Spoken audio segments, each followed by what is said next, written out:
On Question Time from London tonight, former Conservative Prime Minister Sir Edward Heath, former Labour Cabinet Minister Tony Benn, former Liberal Party leader Lord Steele, and Guardian columnist Polly Toynbee.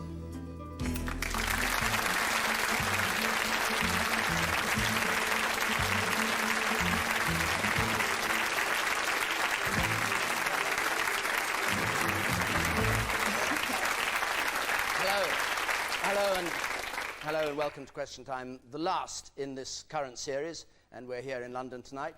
Our audience, as ever, ready to question the panel for the next hour. The panellists don't know what the questions are going to be.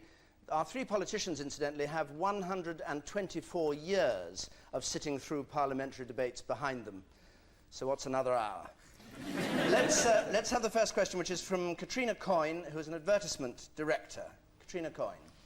Is Tony Blair's threat to sack football hooligans from their jobs merely a knee-jerk reaction to the problem? Yes, this is Mr. Blair who said in the House of Commons yesterday we have to encourage employers to take strong action against those convicted of football hooligan offences abroad, and certainly hoped strong action would be taken by those employed in the public service or in the armed forces. Tony Benn, was that just a knee-jerk reaction? Well, I wouldn't say that, but I think that punishment should be given to the courts, myself, and not dealt with politically.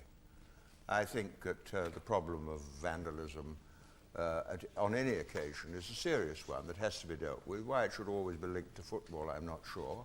There are a lot of other problems. There's a problem of racist violence, which goes on all the time. And my instinct is it would be better to leave it to the courts, but also if you sack people, you move them from work to welfare. And so I was a bit uneasy. I'm not very much in favour of ministers or political people seeking to intervene in judicial proceedings. Katrina Coyne, what did you think? I thought yesterday what he said was a bit of a sort of knee-jerk reaction. It's not actually going to solve anything at the moment. I think the root is sort of a lot deeper, and we have to look in. Yesterday was sort of shutting the door after the horse had bolted, really. Edward Heath, what do you think about what the Prime Minister said? Well, I was very doubtful about saying that they should be sacked, because if they are sacked, what's going to happen? They're going to be supported out of public funds. It'll be our money which will be supporting them. I don't see any point in doing that. I agree that we must do everything possible to prevent this happening. The reports are that we've really been rather successful inside our own country. Now we've got to extend that to those who are visiting from Britain over to other countries. And what did you think of Alan Clark saying that this was really just a substitute for a medieval tournament and we were all getting much too hot under the collar about it? Oh, well, he's mad. We all know that.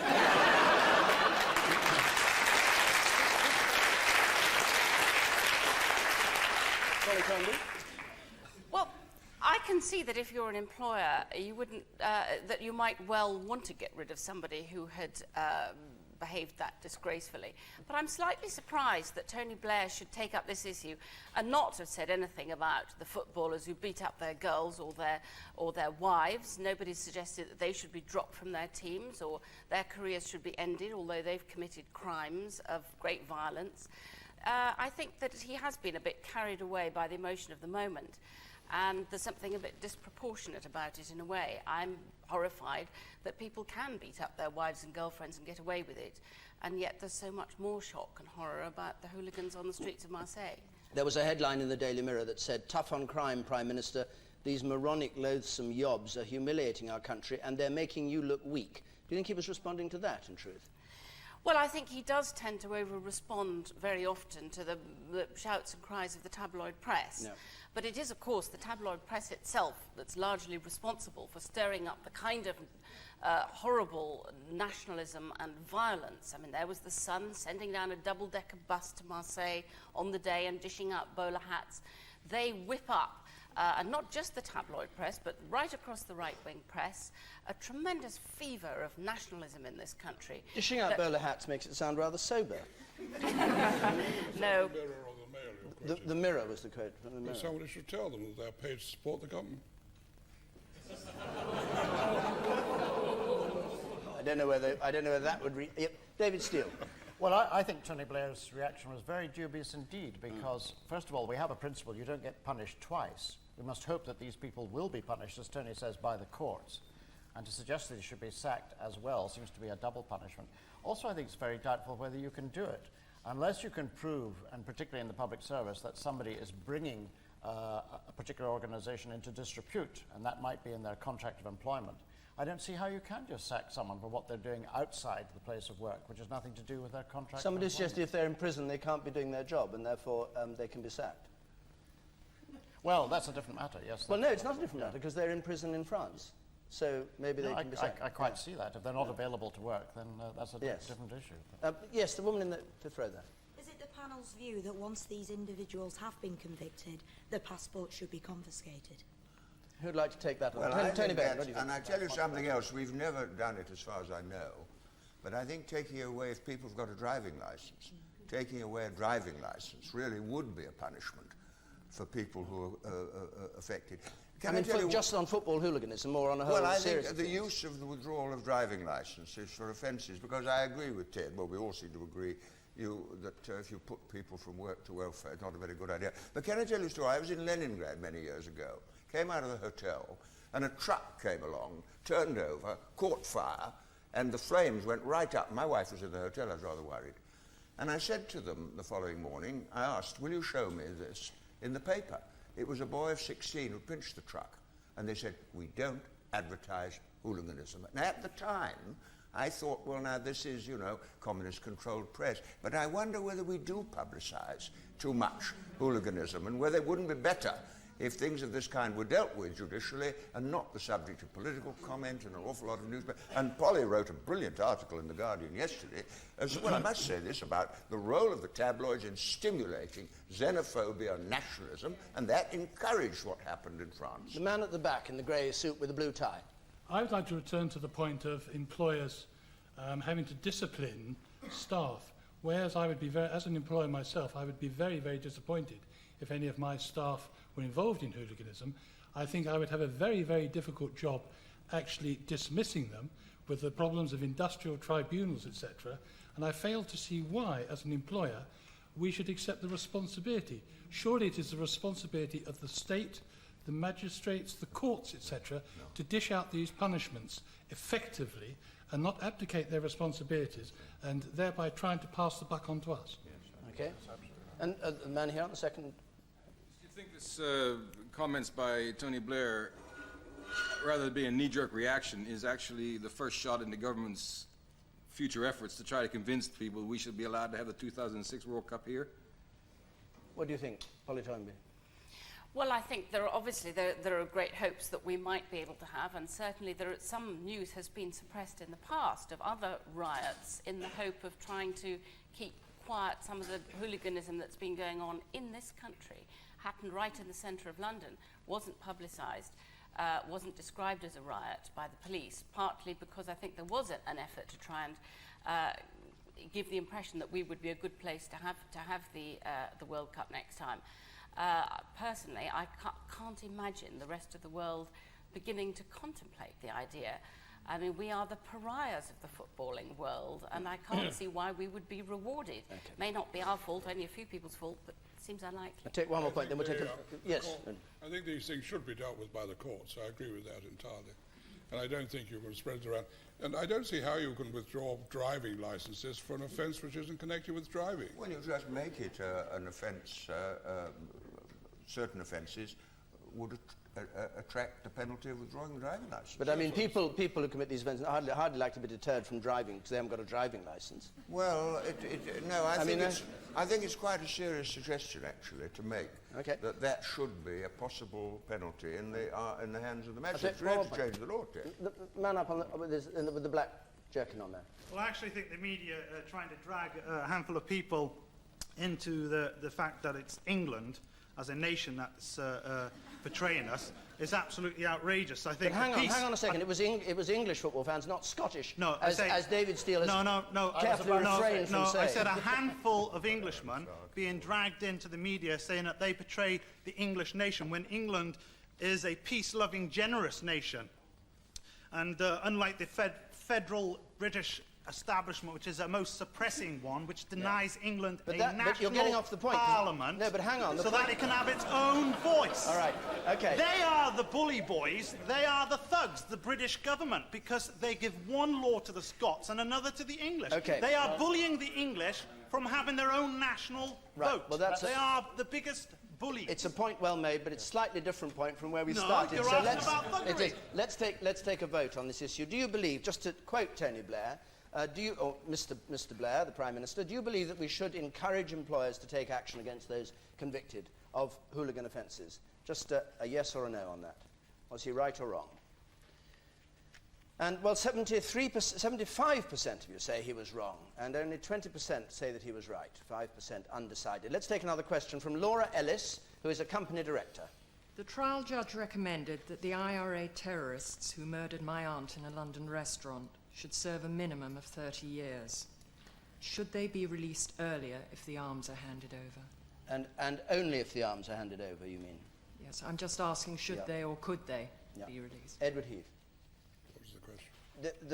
The trial judge recommended that terrorists who murdered her aunt in London should serve a minimum of 30 years. Should they be released if arms are handed over early? Well, this is a very difficult question, I think. On the whole, I would be against it. But I think the sentence could be reduced in the normal way which the courts have of reviewing long-term sentences of that kind.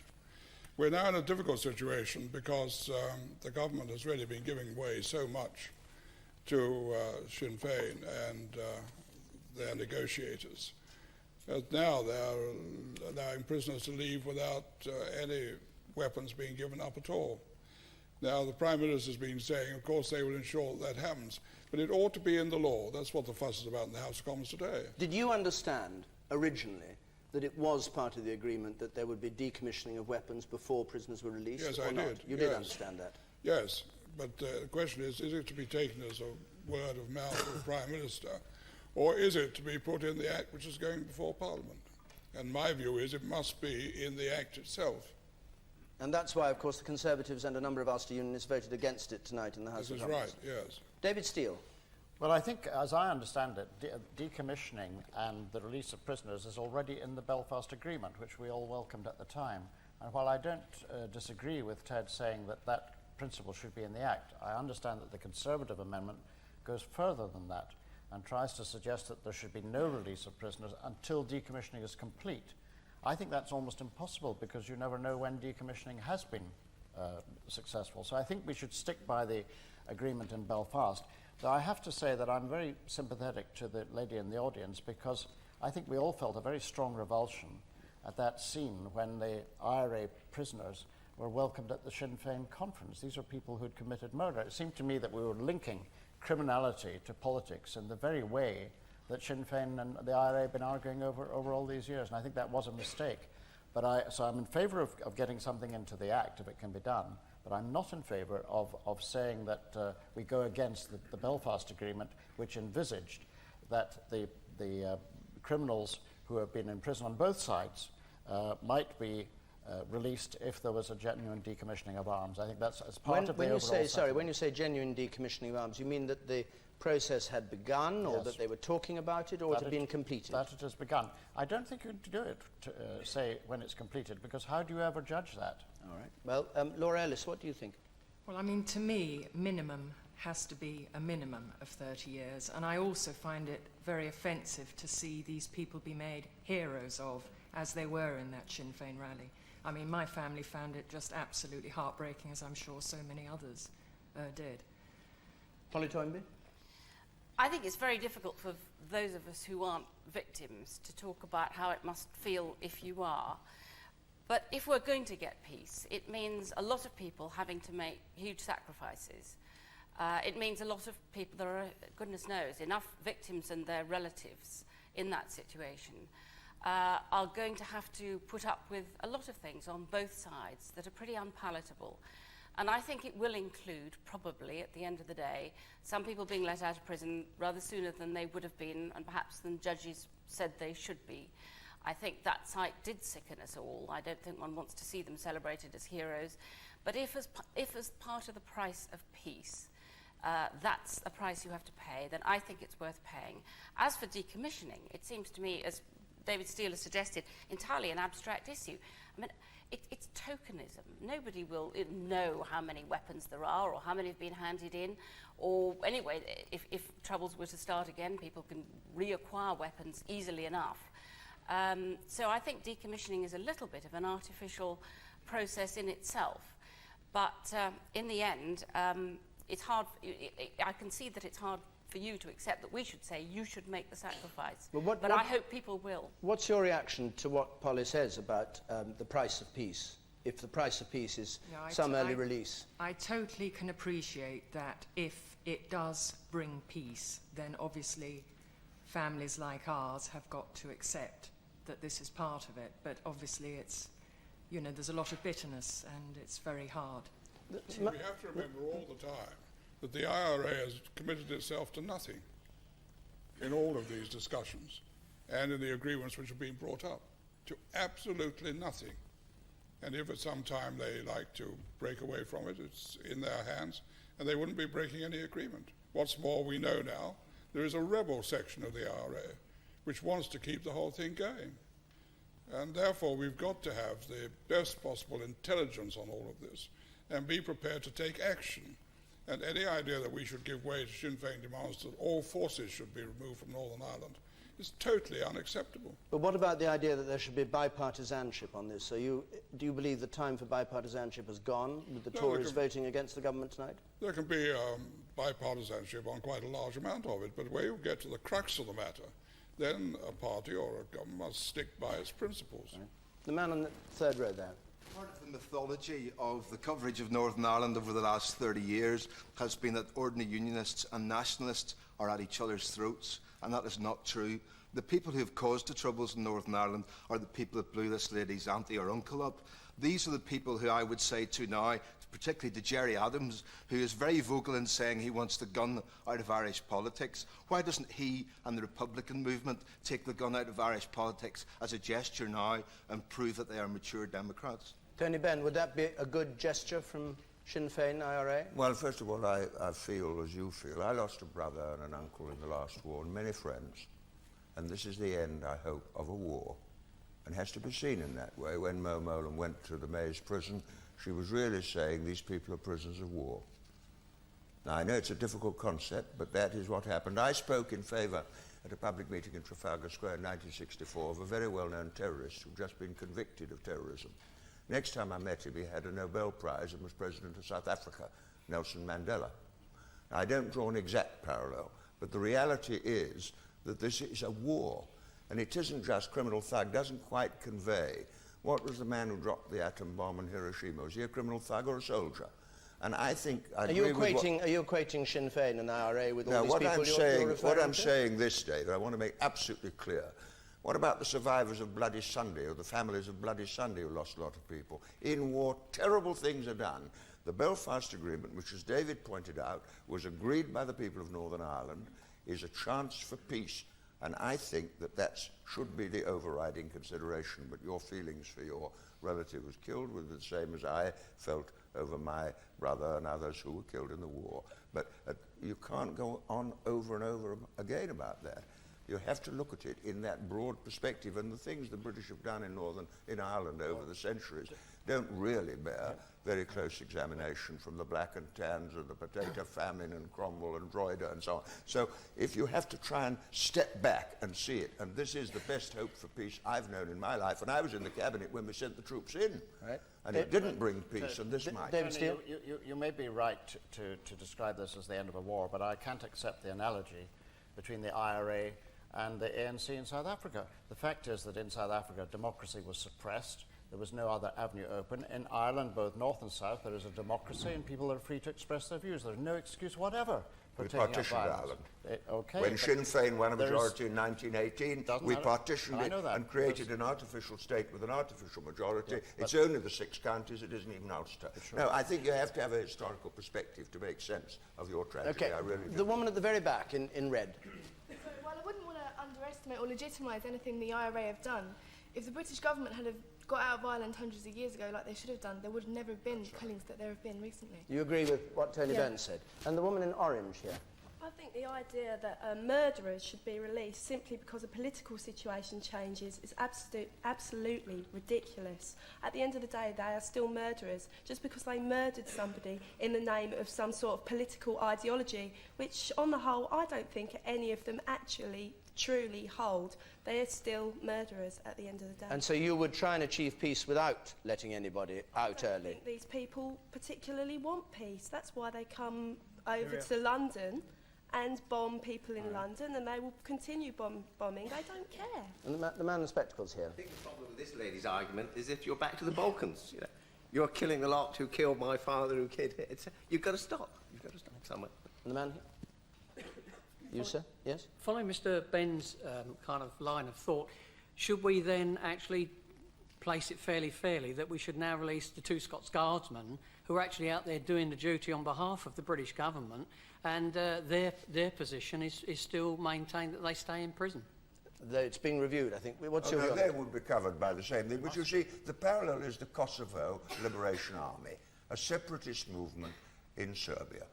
Now, they are engaged in a war which is to separate Kosovo as an Albanian majority. And I do think that it's not just killing for ideology. I do think a war is different from thuggery and murder as such. But that does involve looking back over hundreds of years of what happened. And it's a difficult argument to put... Blowing up innocent people in London has nothing to do with a war, Tony. Come on. Well, there's not we killed a lot of innocent people. All right. All right. OK, let's go on. Let's go on. Let's go on. We have many people still wanting to speak on that. We better move on, I think, to something else. This is a question from William Sholto, who is a journalist. William Sholto. In the week the Cardiff summit concluded, the British presidency of the EU, is there any point belonging to a club that regards us as just eccentric, impecunious and devious outsiders? This is your view of what they think of us, or what you've got from the Cardiff summit? My view. Your view. OK. David Steele.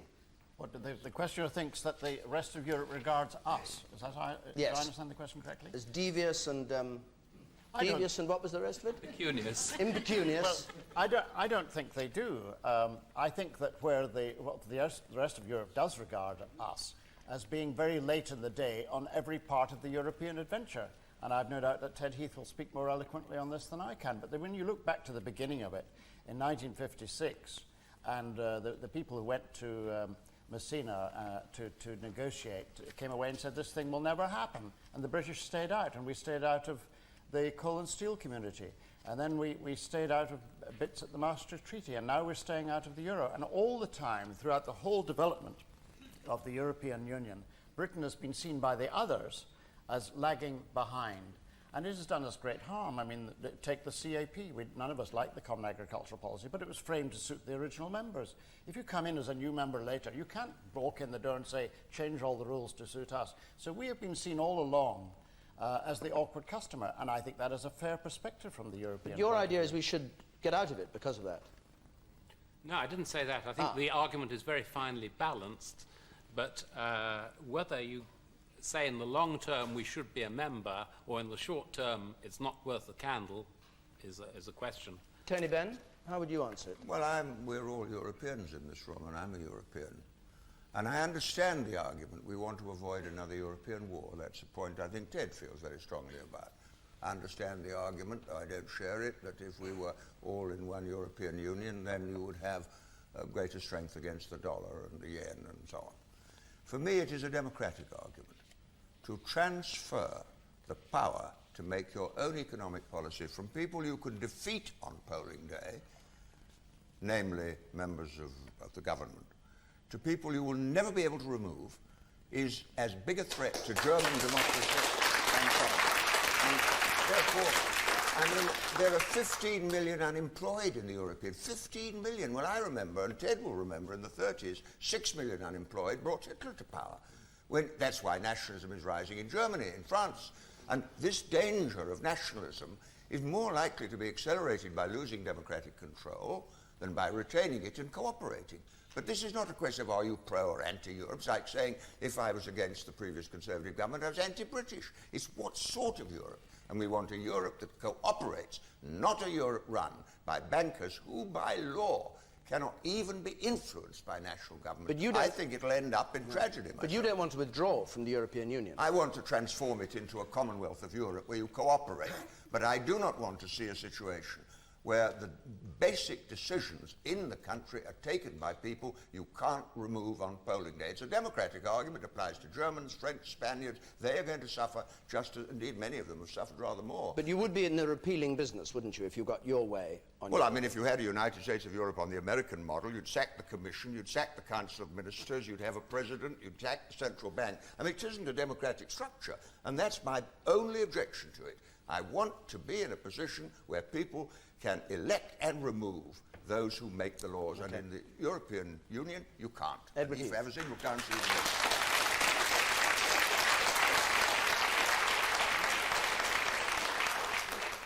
The other members of the Union never use the phrases you've used, and they're quite unacceptable to everybody in the European Union.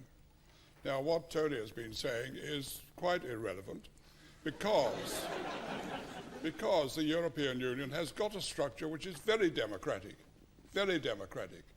At the top, it's got all the ministerial representatives of each country. What is more democratic than that? You've then got a European Parliament in which the members are elected all over the European Union. What's more democratic than that? And if the centre of the organisation in Brussels, the Commission, wants to pursue policies, it must put them forward to the ministers for approval before they can be followed. What is more democratic than that? This idea that is undemocratic and that you must have power to do everything yourself, put yourself the practical question, how much power has a government got in this country to deal with outside effects from the rest of the world? Hardly any. And when you look at the banking system, we've now got a central bank, the Bank of England, in which we have no control. And we can see what the central bank is doing from the... I said that was a mistake, to hand over power to the government. We didn't elect the bank. It's been carried through by a Labour government because it realised in this country and in the world there's really no alternative But Ted, today. you took us in without asking the British people. You never gave us a referendum before we went in. This is a new idea in British politics that you can't do anything without a referendum. What's the point of having a parliament if you're going to have a referendum on everything? A parliament is bound to follow whatever the result of the referendum is. And what we had was an overwhelming vote in the House of Lords and in the House of Commons. We had a majority of 112. And it was debated for 11 days. Okay. People never decided, had no right. The people's representatives decided. Them no right. What you're saying is you can't do anything in Parliament without having a referendum on it. That's your trouble. Can't possibly. All right, let's hear from the woman at the very back there in the centre. Yes, on the subject of Tony and his enthusiasm for the euro, which I think is what sparked this question off in the first place. Tony Blair, this would be rather than Tony Benn, yes. And making a point sort of in that direction, we've had several alterations in interest rate by the Bank of England over the course of the last several months. That sort of power, which is a very powerful economic tool in order to control the economy, is going to go if we go into EMU, because the facility of individual member states to alter their own interest rates is automatically restricted by the convergence criteria. We will be totally at the mercy of the European Central Bank.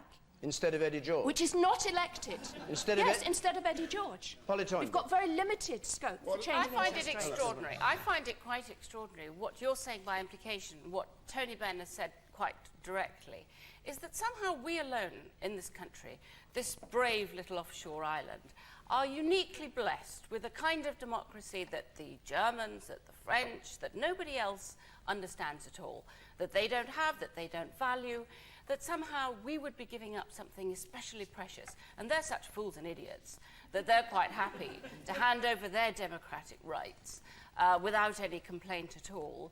And that somehow it's part of this British nationalism we were talking about before, part of this belief that we are always right and we are always best. Now, I think our idea of being able to stand outside, of being able to stand outside particularly in the economy, particularly a world economy in the state of such uncertainty as it is now, where it's quite possible that the world's economy is going to be swept into a serious depression, not by anything that's even happened in Europe, but by what's happening to the yen, not even that, but further into Southeast Asia. It seems to me amazing that we have a fantasy idea that we and Eddie George can stand against the world all alone, never mind the global economy, never mind anything else. Our future is in Europe. We belong in Europe. We are European, and we need to protect ourselves against these global climates by being part of it. Come back on this. You've heard Yes, Polly's I'm answer. not a Little Englander at all, but as a biologist, as a research scientist, I know that in a state of massive instability, strength is in diversity, not in lumping things together so that you've got huge, monstrous organisations that can fall. But when you're talking about the relations, we at the moment have got just about the highest interest rates in Europe. That's right. The highest in the European Union. Decided by an undemocratic body. Exactly. And all the other countries are much, much lower than we are. There were 15 million unemployed, Ted, in the European Union. That's a hell of a lot of people. That's an awful lot of people. Look what's happening now under your government. Unemployment is going up again. Yeah, but look at nationalism in Germany. Look at the French Le Pen. It's all coming out of that. That as far as currency is concerned, we are in a far worse position. And if this new arrangement forces us to bring our interest rates down to the level which the others have got, everybody here will be better off. All right. The man in the grey shirt, yes, the British. I would like to say to Ms Toynbee that we in Britain may not always be right, we may not always be best, but we would like to be able to choose. Well, on that point, Tony Benn is forgetting one thing, which is that when Ted Heath's government went out and Harold Wilson's government came in, Tony Benn was a troublesome member of the cabinet and caused Harold Wilson to have a referendum. We had a referendum. We had endless public meetings and debates and television programmes, and he lost. And the fact is the British people decided, rightly, to stay in, and that hasn't stopped Tony Benn continuing to argue his view, but the people had a democratic referendum. But, David, there was no mention of a single currency in 1970. The world has moved on since No, I know, but the point is where you make a major The whole thing was constitutional... fought on the basis of complete union. Well, economically, financially, and politically. Ted, in now, you may object to it, but that was the basis Ted, of the we referendum. mustn't argue old battles, but when you were elected in 17... they're rather fun, I think. My mandate is to negotiate nothing more and nothing less. And you took us in without asking... No, but at the referendum. But Mr Heath was talking about, Sir Edward was talking about at the referendum. No, but it wasn't about a single currency.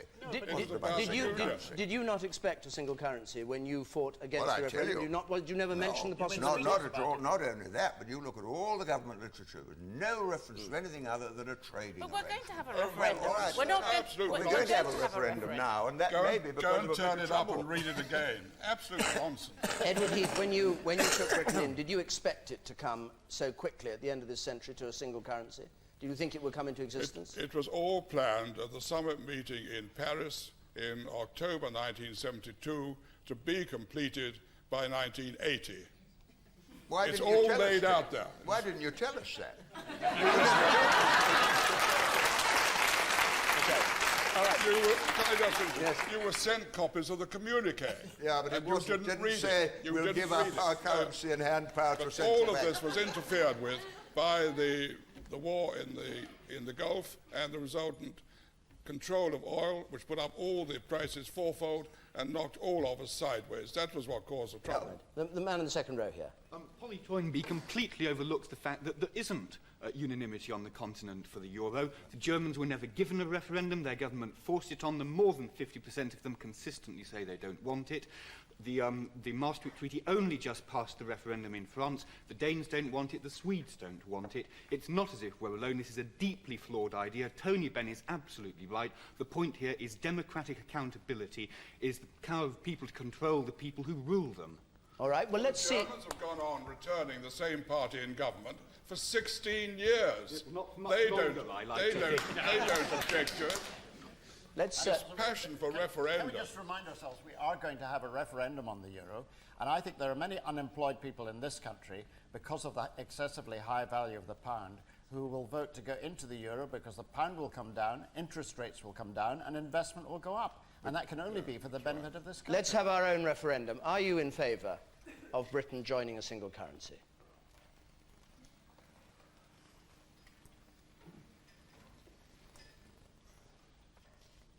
%37% in favour, 42% against, 21% undecided. The referendum will decide it. But the referendum... The 21% is crucial. Yes. But, David, you think you'll get the 21%? Referendum in 1975. Do you remember? I took part in it. You opposed it because Jeremy Thorpe made a very violent attack on me when I advocated it. I mean, this is history now, but you did oppose it. You remember? People of this country haven't been given any information about the development of the European Union for the last 18 years, because Mrs. Thatcher was so appallingly opposed to it that she wouldn't give information to anybody. And we still have a very, very poor leadership on this subject. We know that a large part of the government really think that it's inevitable and that we should join, but none of them will speak out. Our leading businessmen won't speak out. There is no campaign. Nothing is said. In favour of this? Yes, there is a kind of paralysis about it. But those who are against say that nothing is being said against either, except by Mr. Benn. Well, they're busy saying, they say things against all the time. But what's alarming is that the people who are in favour are not speaking out because they're so intimidated by the years and years and years of Euroscepticism that we've had. Businessmen are afraid to lift their head above the parapet because they're so used to, particularly from the Conservative Party, the kind of vitriol that's been poured on anybody, any captain of industry, who stands up and says, this is important for us. It's important. We must now get to work on the 21%. Right, let's have another question. This is from Richard Seymour, who's a student. Yeah, the scandal of the Stephen Lawrence cover-up has been revealed in several stages of the inquiry. My question is, how should the government tackle racism within the police force? The scandal of the Stephen Lawrence cover-up has been revealed in several stages of the inquiry. How should the government plan to tackle racism in the police force? Polly Toynbee. I think it's very difficult because I think there's a lot of evidence that the police culture is deeply racist and that great efforts are made in terms of their training. You go to into their training colleges and they come out of there fairly starry-eyed and with the best sorts of ideas and intentions, and the first thing that happens to them when they get into the local police station is that they have it knocked out of them by some of the brutes and the bullies who run life in the canteen, life in the police station. It may be that those are a minority of people, but they are bullies and they set the tone of the culture, and it's terribly important that they are all removed. And it may mean, if they're serious about getting rid of racism, that very large numbers of the police are actually going to have to be shoved out and got rid of. We're already getting stories of widespread corruption of a very alarming kind within the Met. The Met itself is trying to cope with. But I think it is very difficult when a culture of that kind gets deeply embedded, where police do regard their dealings with black people as, on the whole, dealings with criminals. I think it takes an extraordinary, brave leadership to really throw people out on the grounds of racist attitudes and racist behaviour. Okay. And I think that now we'll start to see that. I hope so. Richard Seymour, what do you make of that answer? Up here. Yeah, I think that the question is not one of individuals. It's not just individuals within the police force who are racist. They could have the most progressive views that you can have. It's about institutional structures. They've got something called, I forget what it's called. It's called profiling. That's what it is. They go out looking for people to stop and search. I mean, you saw this in news earlier on today. And out of the people they stop and search, for every 2 white people they stop 9 black people. And this is because they believe that black people are more likely to commit crimes. This is about institutions, because they have to behave every day as racist, and they act as racist. I mean, I was at the last Anti-Nazi League demonstration against the National Front. The police were out there beating us up, and there was not one of them there that was black. And the reason was because black officers knew it was a farce protecting the National Front. Now, this is a police force that is built up on the grounds of elitism and racism, and it needs to be changed on that basis. Edward Heath? The successive Chief Commissioners of Police for the metropolis have put in very hard work to deal with this particular problem. And I know because my constituency is in the metropolis. And I think they've had a considerable amount of success. Now, unfortunately, this is a case which was bad, and everybody's now admitted it. And this will surely be a lesson. It'll be a mark to others in the metropolis of what can go wrong and how quickly they've got to deal with it. Now, you shake your head unbelievingly. My experience with the police is that they are only too anxious to learn where there is a cause of trouble. And I believe that they will pursue this now very energetically. You're shaking your head still. Well, what he said is flatly false. They said they've had the tremendous amount of success with reforms. The reforms have fallen flat in their face. I mean, there's still the overwhelming majority of police officers in the police force are white. This was the whole point of the reforms. They could get more black people into the police force. Now, even getting black people in will not change their policies or the way they behave or their structures. They still behave in an overwhelmingly racist manner. How can you say it's been successful when they're still arresting more white people, or sorry, more black people than they're arresting white people? And not on the basis that they're more likely to be criminal, on the basis of their race. Dwayne Brooks of the Stephen Lawrence inquiry, he was intimidated after the actual murder took place. He was treated as a suspect. There were white people around. He was the only person on that ground was treated as a suspect because he was black. The police force is inherently racist, and it has not been changed. It's not been a great success. Do you want to reply to that?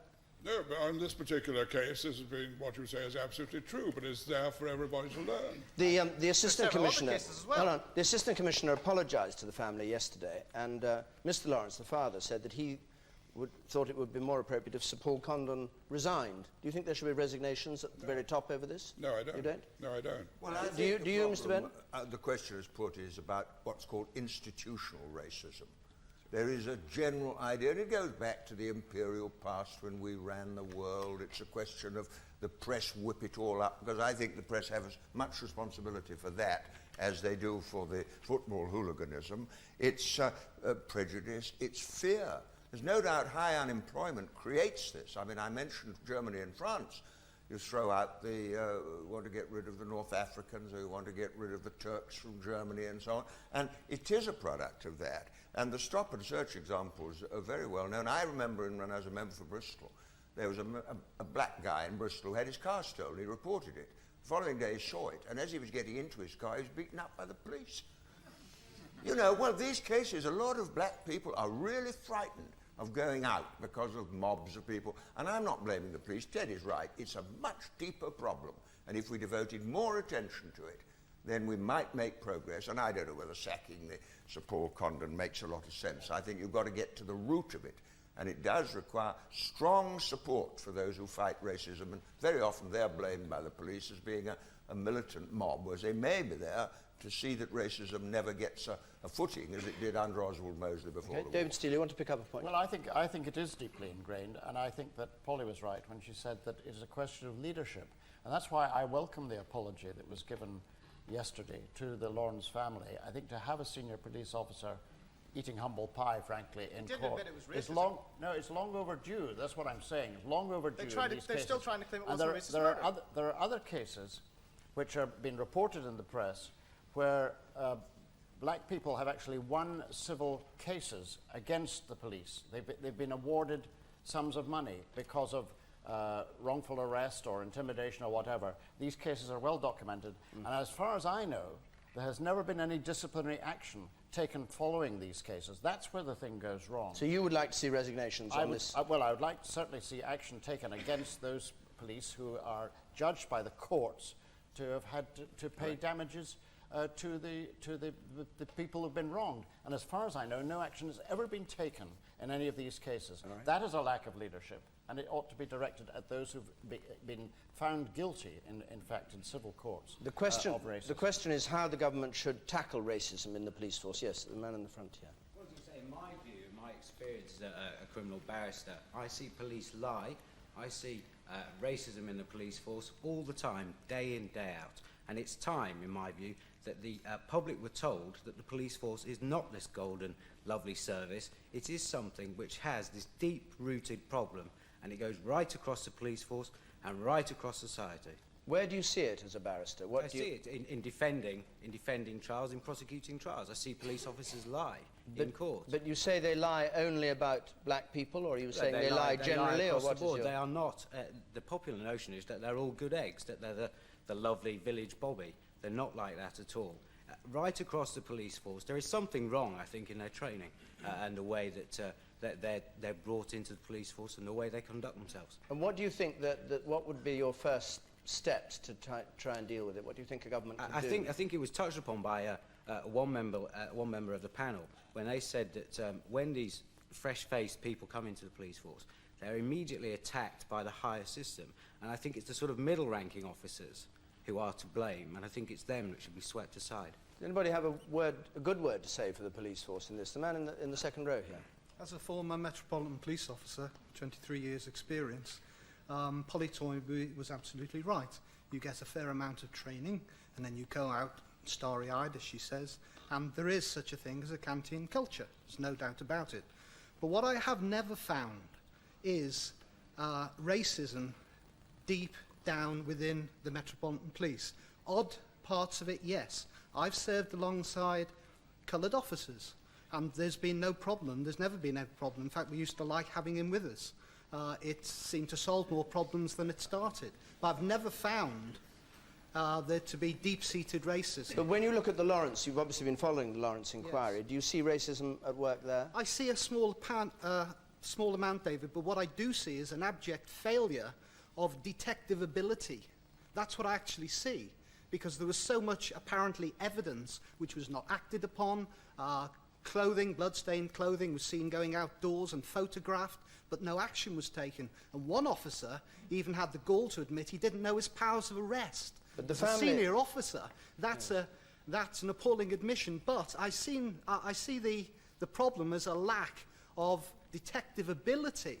Because whenever there's a murder, whether it's coloured guy or a white guy, a murder squad is set up, and every action is actioned. It's numbered, and somebody is accountable for it. But there seems to be a great problem there, and whether there was a racist overtones, there may well have been. Which there may well have been, you say? There may have been, yes. Which seems to come out that did play a part. But I think the main failure was in sheer detective ability. The man in the blue tie there, in the middle. I think it's quite important to investigate each case and its individual merits in this kind of matter. And once one starts to call the whole police force racist and call racism, which is a very serious allegation, institutionalised in the police force, like the gentleman did earlier, then you provide an excuse for assumptions of racism in cases where perhaps there isn't any, in tabloid witch hunts. And that's something that has to be very carefully looked at before you undermine justice by throwing around serious allegations. While racism should always be sought out wherever it exists, it also mustn't be, the accusation mustn't be thrown around where it doesn't exist. And to accuse on a general level the police force of racism rather than investigating individual cases is to do that. Okay, let's go on to another question. I don't believe you, Dave. You haven't had one black person in the audience. Not one. There's a black lady sitting right here who's had her hand up all the time. Would you mind being quiet and let me chair this meeting, please? Well, would you mind being quiet, please, or leave? Just don't interfere in that way. The man in the front here. I was chairman of racial equality for 4 years in Hammersmith and Fulham. I have seen a lot of cases coming to me. Youngsters, mostly college students, honest working people, their children who are going to schools and colleges. They've been arrested by those bully police officers. I'm not blaming for all of them. I have met police commissioner in Hammersmith and all those. They have taken all wishy-washy. Oh yes, we'll do that, we'll do that. Nothing been done about that. And what happens about those children? They, at the end of the day, they leave the college and they become bully. And they said, less. My friend been beaten and I'll kill now. And they are the one, it's a reaction of those things which is coming. And then black people are blamed, oh, they are doing that, they are doing that. In fact, they are the one who are working on it. I have 5 children of my own, all postgraduates, none of them. But at the end, my son was going, he was a councillor in Hammersmith Council. I was sitting with him. We were going in a Labour Party black conference in Birmingham. We were stopped by a police officer in Birmingham. Oh, you have crossed the red lights. And I explained him, no, we didn't cross the red lights. And he insisted. And when we asked him in the court, yes, where is your diary? He said, oh, I have forgotten, I didn't put it in my diary. Okay. What will you do over there?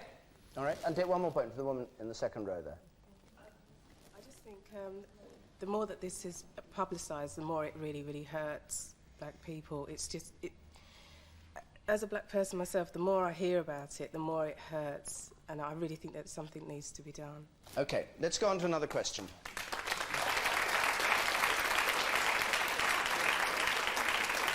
This from Paul Edwards, who is a company director. Paul Edwards. Does the panel think that the he was a police officer and now he's a company director. Had a varied career. Yes, come here in a number of guises.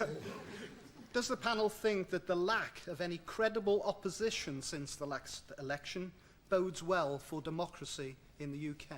The lack of any credible opposition since the last election, does it bode well for democracy in the United Kingdom, Mr. Heath? Sir Edward, sorry. Don't bother about that. Is there a credible opposition? Not really, no.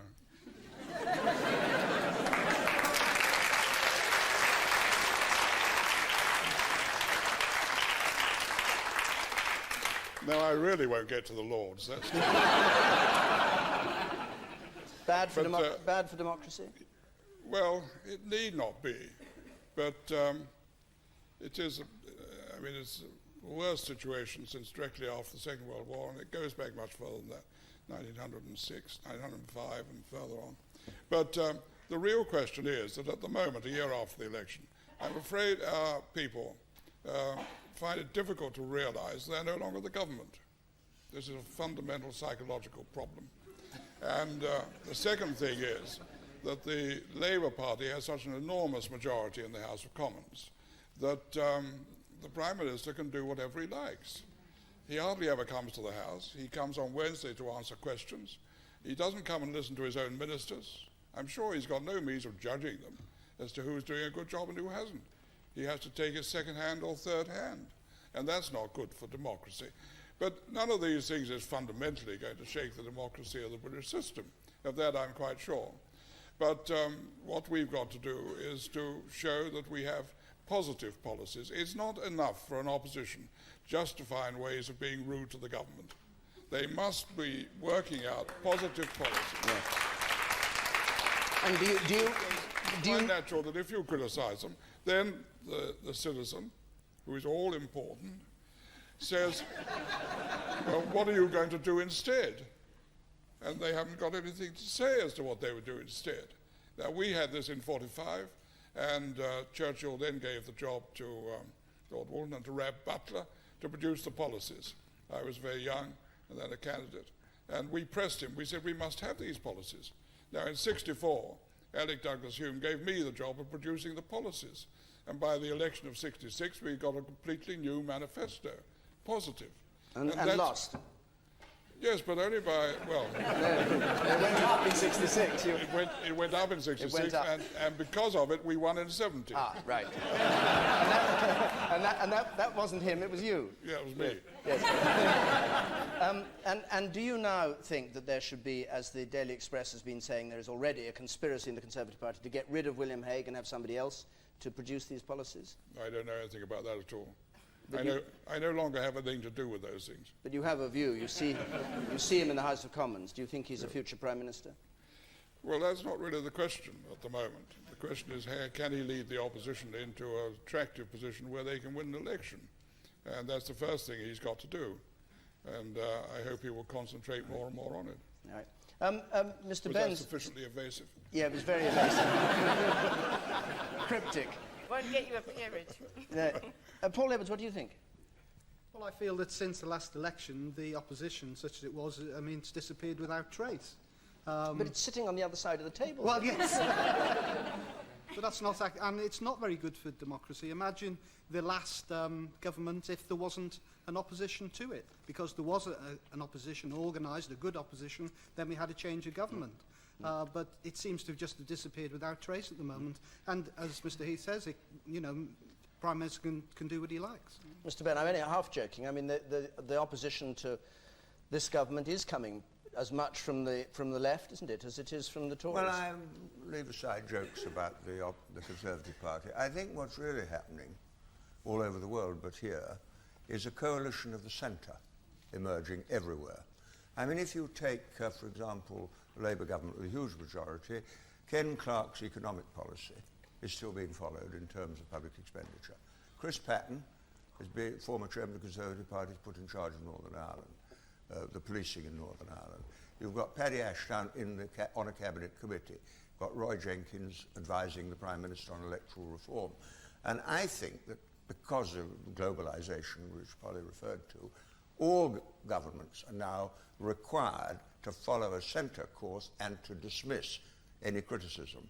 Now, on certain issues, like, for example, lone parents, I voted in favour of maintaining their benefit.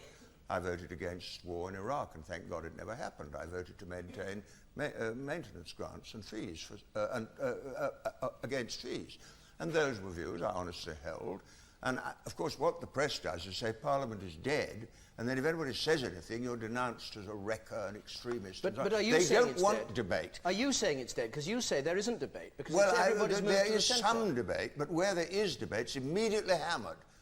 I mean, you describe me as opposition. Actually, I've been in the Labour Party since 1942, and I'm a loyal member of the party, but on certain things I put my point of view, because that's what I was elected to do. And, of course, the media don't report Parliament, they just interview each other. Jim Notty interviews John Humphreys about what Jeremy Paxman said, and so they've obliterated any reporting. And if you do listen to the House of Commons, you get some marvellous points made. Okay. But that's the danger. It's a centre party taking over, and the result of that, people lose interest in voting. Well, David Steele, then I come to you, Polly. Ted Heath belongs to a very exclusive club called the Club of Ex-Prime Ministers.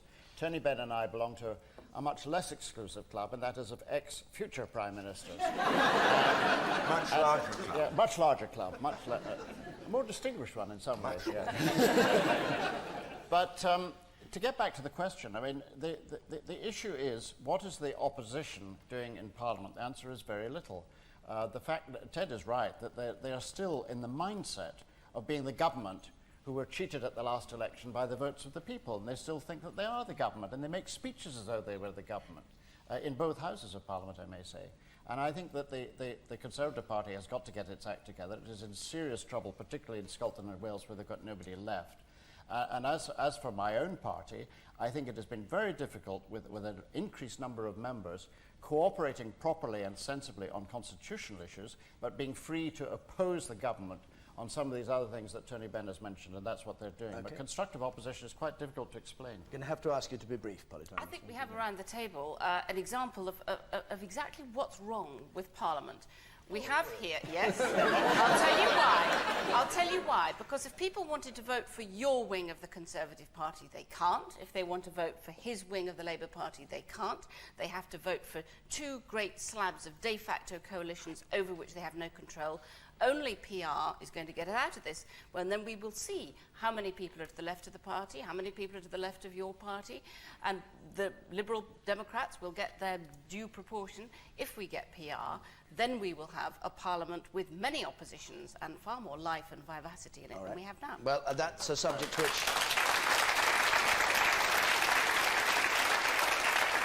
I'm afraid that's a subject we'll have to turn to in our next, because we've run out of time. Thank you very much indeed to our audience here in London. Thank you to all of you on the panel. It brings to an end this edition of Question Time, and it ends this series in which most of the Cabinet, most of the Shadow Cabinet, to say nothing of Eddie Izzard and Clive Anderson and Sandy Toksvig and one of the two fat ladies and a host of other people have appeared to face audiences right across the country. We'll be